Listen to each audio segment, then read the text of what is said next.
Muy bien. Buenos días, compañeros.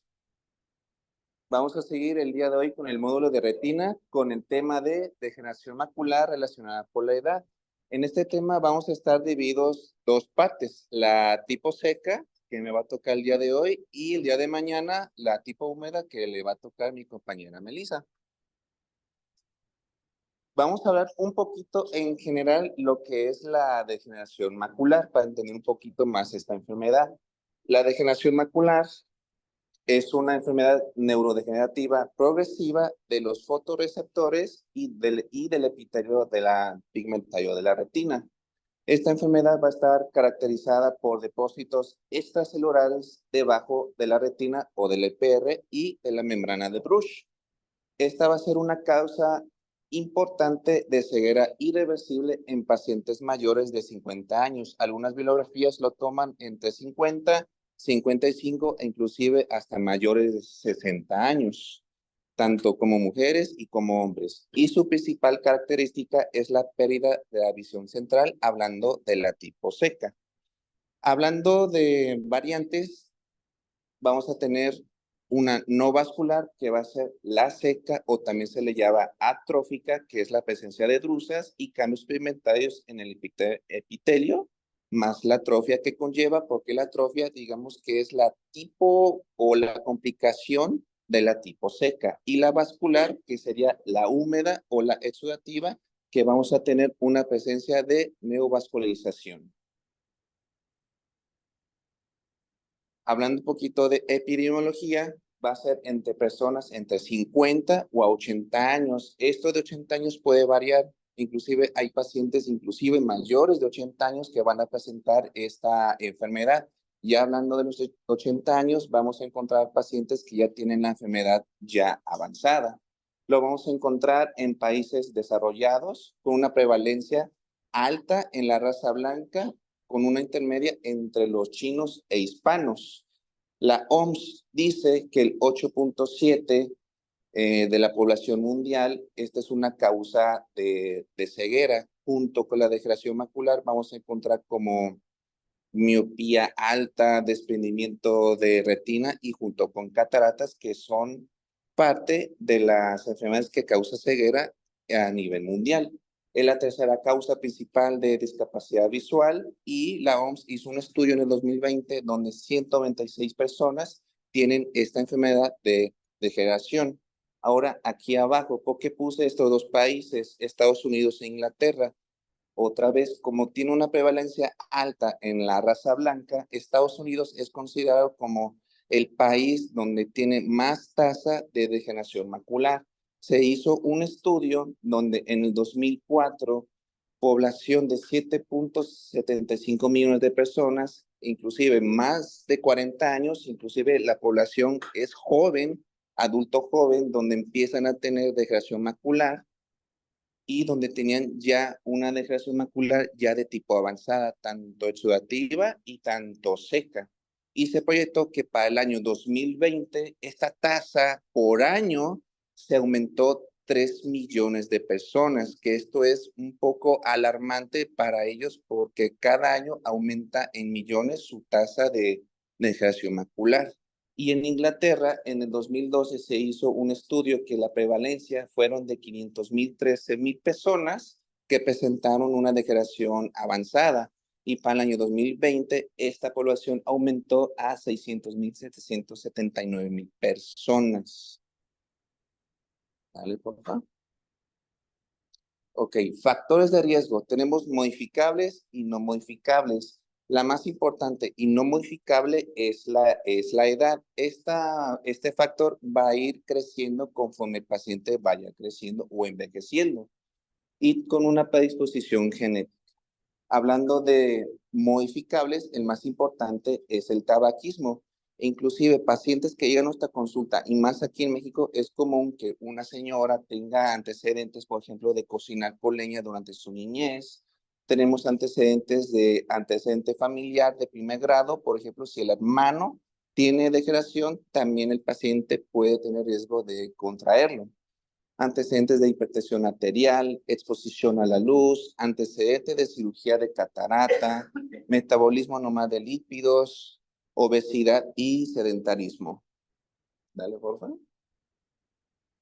Hablando un poquito del factor de riesgo del tabaquismo. Este es uno de los factores de riesgo más importantes, como había comentado.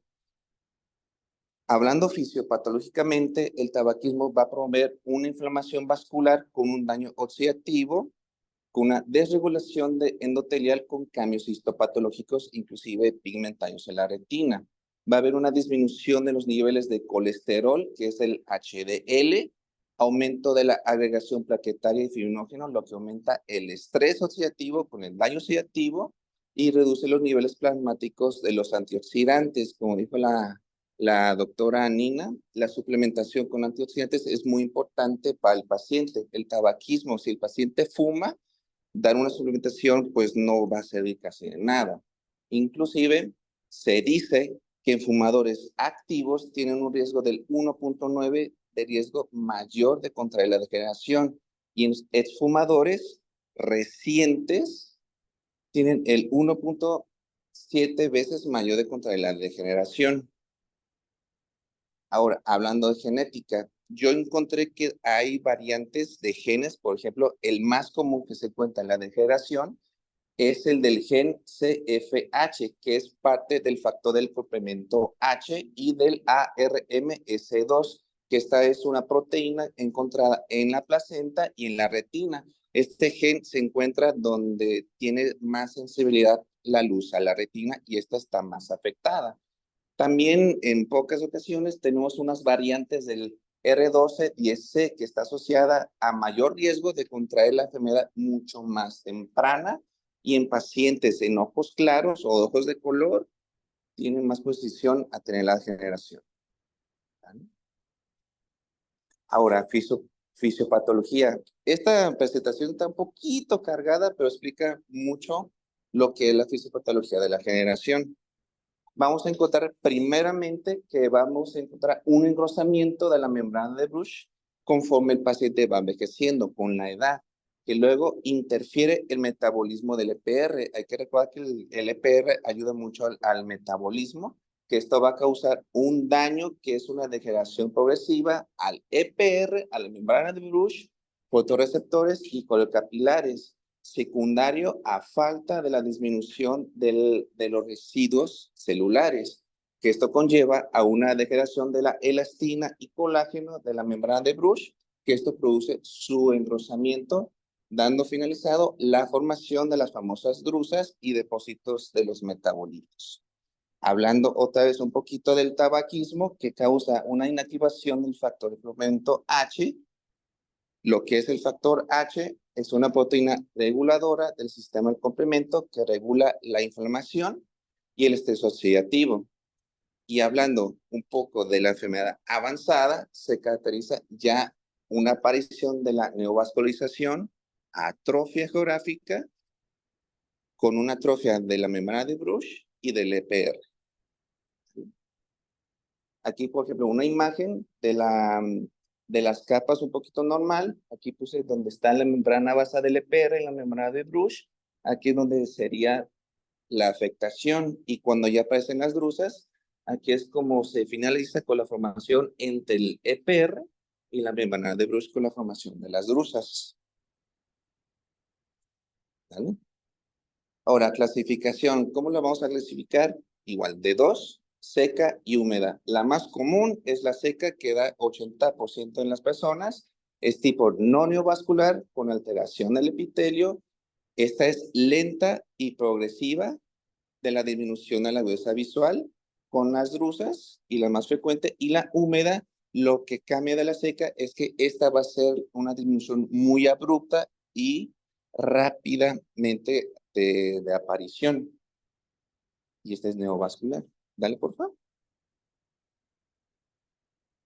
Ahora, hablando de la seca, los signos importantes que vamos a encontrar en el paciente: pérdida de la visión central. La metamorfopsia es cuando el paciente, cuando ve líneas, tanto como una ventana, el piso, postes, las va a ver como onduladas, como su visión o la percepción de los objetos va a estar alterada. Visión borrosa, disminución de la luz visual y discromatopsia. También el paciente te va a decir que los colores que él ve van a estar alterados. Es la alteración de la visualización o percepción de los colores porque hay una afectación ya de la zona macular.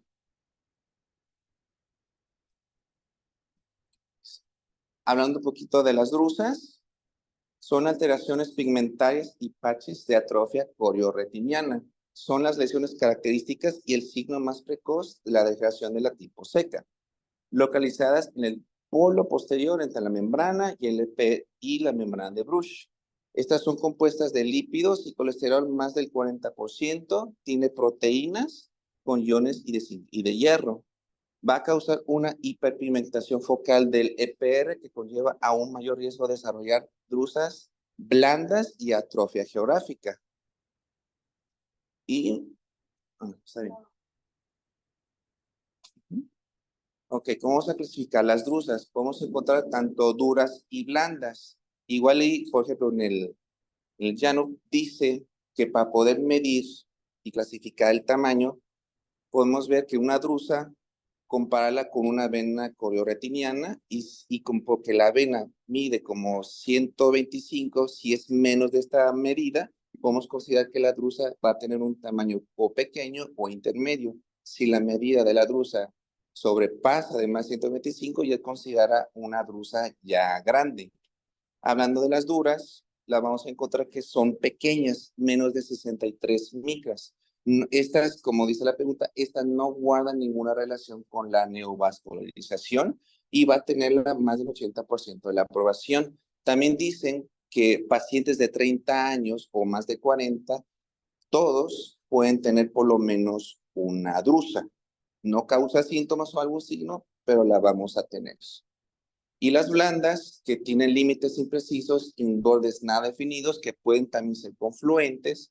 Estas son las que miden más de 63 micras y estas sí son asociadas a la neovascularización o una etapa ya más avanzada. Siguiente, por favor. Ajá, de la húmeda. Ok. Pequeñas, menos de 63, intermedias entre 63 micras a 125 y grandes, más de 125. Ahora vamos a hablar de la etapa avanzada o digamos la complicación de la tipo seca, que es la atrofia geográfica. Es una área de pigmentación moteada o un área de despigmentación bien definidas. Es como un defecto como tipo ventana donde se va a caracterizar, donde el EPR va a tener un adelgazamiento muy severo o inclusive va a dejar, digamos que de estar ahí, va a estar ausente, ya no existe. Y donde vamos a ver, donde la parte central del defecto se expone los vasos coroideos a falta del EPR. ¿Cómo se inicia esta atrofia? Usualmente no inicia centralmente, va a iniciar en una zona atrófica focal que va a ser alrededor de la fobia, pero al principio va a respetar el centro de la fobia. Inclusive hay pacientes donde tienen atrofia geográfica, donde el paciente va a mantener una muy buena agudeza visual. Esto se llama lesiones en escotomas paracentrales, pero como va pasando el tiempo y el paciente no se trata, el paciente, la lesión escotoma va a llegar al centro haciendo un escotoma ya central y ya va a afectar la fobia. Y esto ya es causante de que el paciente ya no vea, y esto es la lesión característica de la pérdida central de la visión. Esta lesión puede ir progresando 2 milímetros por año y puede ir creciendo. El estudio, igual la pregunta, vamos a usar una autofluorescencia, que son áreas bien delimitadas con una señal disminuida con colores de grises. Este estudio se usa para evaluar la progresión y el crecimiento de la atrofia geográfica. Puede medir más de 2 milímetros, incluso llegar hasta más de 4, y puede tener como una atrofia accional. Aquí podemos ver que aquí ya llegó hasta la parte de la membrana y hay una atrofia completa de los fotorreceptores. ¿Vale? Ahora, el ARES no solamente nos ayuda para la suplementación, también nos ayuda a categorizar los estadios de la degeneración. Por ejemplo, en la categoría 1, que no hay todavía una progresión, la 2 ya es un estadio temprano, el 3 intermedio y un 4 ya estamos hablando de un avanzado. Hay veces confundidos porque hay varias biografías donde consideran la 3 y la 4 que ya se considera como ya parte avanzada, porque en la intermedio ya hay presencia de drusas blandas donde nos indica que ya es una etapa avanzada. Y la avanzada donde ya hay tanto atrofia y neovascularización, ¿vale? Hablando un poquitito, digamos que en la categoría 1 o temprana vamos a encontrar drusas pequeñas de menos 63 o cantidad menos de 5, no hay neovascularización. En la categoría 2 vamos a encontrar intermedias o inclusive ya puede ser considerada como una categoría intermedia. Esto sería como una categoría 2-3, ya va a haber cambios pigmentarios. Una categoría 3 y 4 ya se consideraría esta, una drusa grande de más 125, ya hay una atrofia geográfica, pero todavía el centro de la fobia sigue respetada con el paciente con una muy buena agudeza visual, y en una categoría 4 ya muy grave, ya hay una presencia de neovascularización y ya se considera ya la tifoidea activa o húmeda, y ya el centro de la fobia ya está considerablemente ya afectada. ¿Vale? Ahora, por ejemplo, según el número de categorías, esta tabla nos dice cuánto es el riesgo a 5 años o a 10 años, según las categorías que nos considera el ARES.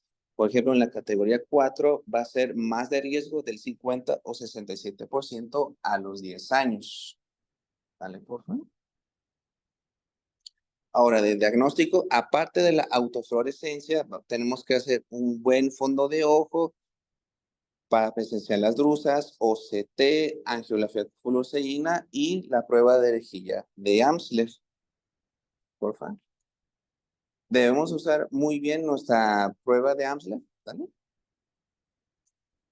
Por ejemplo, vamos a pedir al paciente que con nuestra tarjetita de Amsler a una distancia de 30 a 35 centímetros, y si el paciente usa algunos lentes de visión cercana, que se los coloque para hacer una mejor prueba. Mediante una prueba monocular vamos a abrir un ojo y el otro va a observar el punto central. Debemos de ser conscientes de preguntarle al paciente qué es lo que observa en las líneas, si realmente la línea las ve correctamente formadas o unas líneas irregulares, onduladas o inclinadas o dobladas. Ahora vamos a hablar un poquito del tratamiento. Realmente no existe como un tratamiento en sí para la degeneración macular. Más bien debemos retrasar la progresión o también educar al paciente. Por ejemplo, recomendarle al paciente el abandono del tabaco, una muy buena alimentación con una muy buena suplementación, a indicarle ejercicio y el riesgo de que conlleva que si usted, el paciente, sigue fumando, explicarle los signos y síntomas y las complicaciones a largo plazo que esto puede conllevar a esta degeneración. ¿Vale? Vamos a hablar ahora sí del ARES, pero hablando un poquito de la suplementación. El ARES hay dos, 1 y 2. Primeramente se inició en el 2000, en los 2000, el 1, que fue el primer estudio prospectivo a gran escala donde mostró los beneficios de los antioxidantes, no solamente esos, también eh, las vitaminas para detener la progresión del DAMAI. Vamos a considerar estos: vitamina E, C, betacaroteno y los óxidos de zinc y hierro, donde se demostró, donde el 25% demostró una progresión en las etapas intermedias avanzadas, 3 y 4, de retener la progresión de la enfermedad. Y también se demostró que hay una ganancia de 3 líneas, no solamente la retuvo, mejoró un poquito las molestias del paciente a los 5 años de suplementación. También se usa en los pacientes con una etapa muy avanzada en la atrofia, en la atrofia geográfica, pero también se demostró que el uso de betacarotenos a los pacientes fumadores aumenta el riesgo de cáncer de pulmón. ¿Vale? Ahora, en el ARES 2, después de 5 años de uso, protocolo y estudio, y que además los pacientes que tienen el riesgo de cáncer de pulmón, se demostró de que, por ejemplo, si destituimos el beta caroteno y cambiamos por luteína y zeaxantina, que son también los antioxidantes, demuestra una mejoría mucho más al que se usó el betacaroteno. También se demostró que hay pacientes que demostraron presencia de anemia con el óxido de zinc y también intentaron como reducir un poquito la dosis de los óxidos para la beneficio del paciente, inclusive demostró un poquito más de mejoría para el paciente y actualmente este sería el esquema que se usa actualmente. ¿Vale? Actualmente ya se usa la luteína y zeaxantina. ¿Y qué sirven estos antioxidantes? Nos mejora tanto la visión del paciente y ayuda a una mejor nutrición para el paciente. ¿Sí? Por ejemplo, siempre nosotros en la consulta, aquí traigo unos ejemplos de los suplementos que usamos en la consulta. Nuestro famoso es Nervimac. Cada uno tiene una nutrición diferente. Por ejemplo, de dosis, tiene, por ejemplo, luteína y zeaxantina un poquito diferentes. Algunos poquito, algunos con poquito menos de dosis. Pero algunos tienen otras agregaciones, por ejemplo, el glutatión y el selenio, que nos ayudan también a una buena nutrición para la mácula. Siguiente. Y si el paciente no le gusta tomar pastillas, doctor, no me gusta, no tomo mis medicamentos, podemos recomendarle una muy buena nutrición donde tengan muy buenos altos de rendimiento, por ejemplo, de vitamina E. Pues la espinaca, pues el maíz, el huevo, el aguacate y las almendras. Vitamina C de los cítricos, con la naranja, brócoli, kiwi y la sandía. ¿Sí?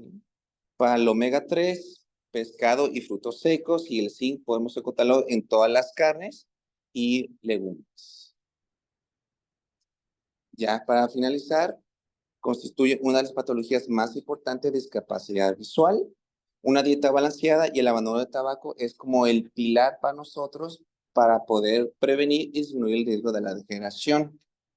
Para el año, esto lo leí en el Ryan's, para el año 2030, esto es muy preocupante porque como todavía hay pacientes, va a haber más pacientes adultos mayores, la cantidad de degeneración macular va a estar en un aumento alarmantemente. Y pues, listo.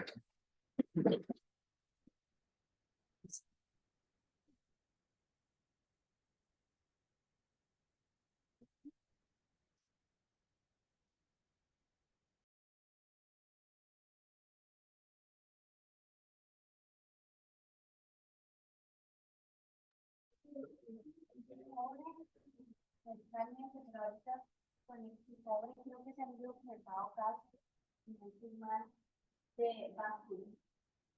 Entonces, sí, se aprobó por la FDA para el tratamiento de la degeneración macular en 4 pero el nivel de evidencia ahorita en los últimos estudios, hasta donde tengo entendido, han presentado casos de vacuna 100% de tolerabilidad. Y se aprobó, se puede utilizar en el mercado. No, aquí en México creo que no lo hay y por ende tampoco está disponible. Solamente sé que se puede utilizar en Estados Unidos. Pero es como el tratamiento de del bevacizumab, del brolucizumab, que fue un medicamento que también se utilizó, pero también ya está off-label, experimentado. ¿Alguna otra pregunta? No. Por favor. Bueno, para recapitular un poquito, la degeneración macular es un daño degenerativo progresivo que ocurre o que abarca la membrana del Bruch, PPR, poliescapular, y suele afectar también la capa de los fotorreceptores.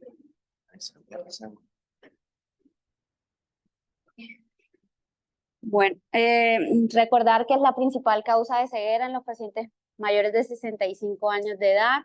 Existen drusas blandas y drusas duras. Las drusas blandas son las que se asocian a neovascularización, que dentro de las drusas blandas pues hay 3 tipos de drusas: las glanulares, las líquidas y las membranosas. Y las que más se asocian a neovascularización son las drusas membranosas. En las drusas granulares, pues en ellas podemos encontrar alrededor de ellas una atrofia o alrededor de las drusas, y las drusas líquidas, pues que están básicamente formadas por un desprendimiento del EPR de drucenoides. También podemos observar drusas en regresión, en donde en ellas ocurre un fallo adyacente al EPR. Que la atrofia geográfica se presenta entre un 12 a un 21% de los pacientes y que esta se asocia básicamente a una pérdida irreversible o grave de la agudeza visual en pacientes mayores de 65 años de edad. ¿Qué otra cosita les traigo así como un tips?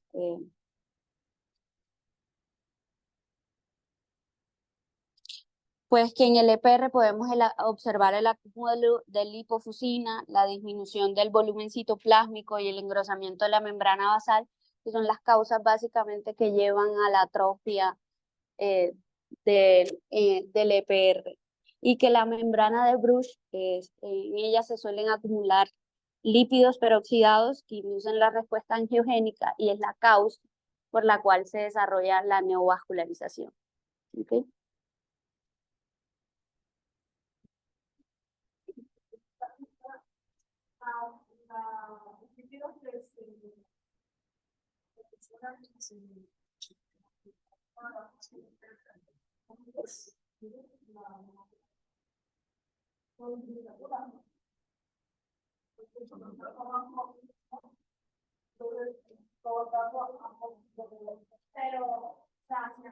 Pero son líquidos peroxidados, no son el depósito de líquidos normal. Exacto.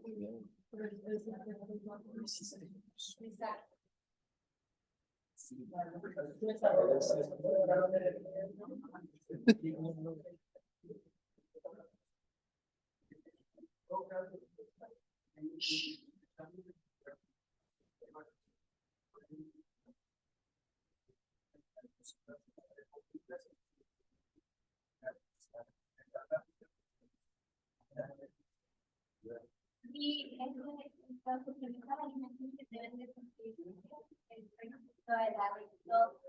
En el AREX 1, pues no estaba incluida la nutrición. Y en el AREX 2,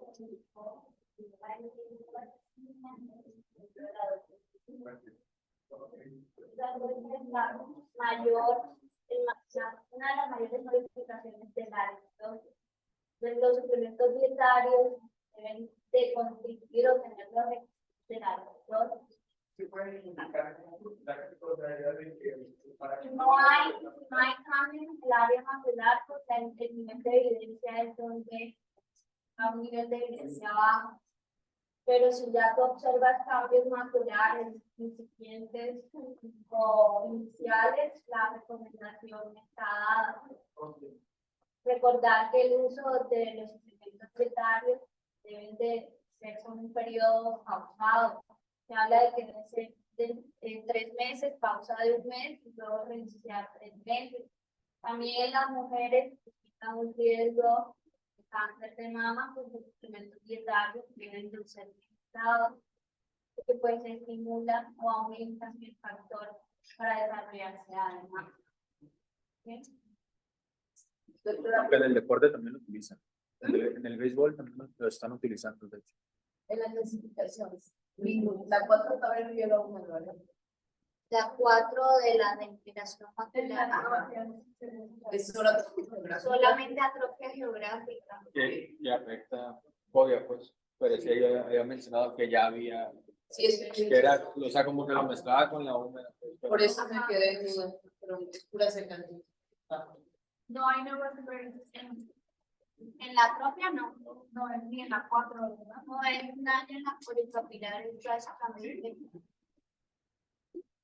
Muy bien. Bueno, Muy bien, voy a muchas gracias.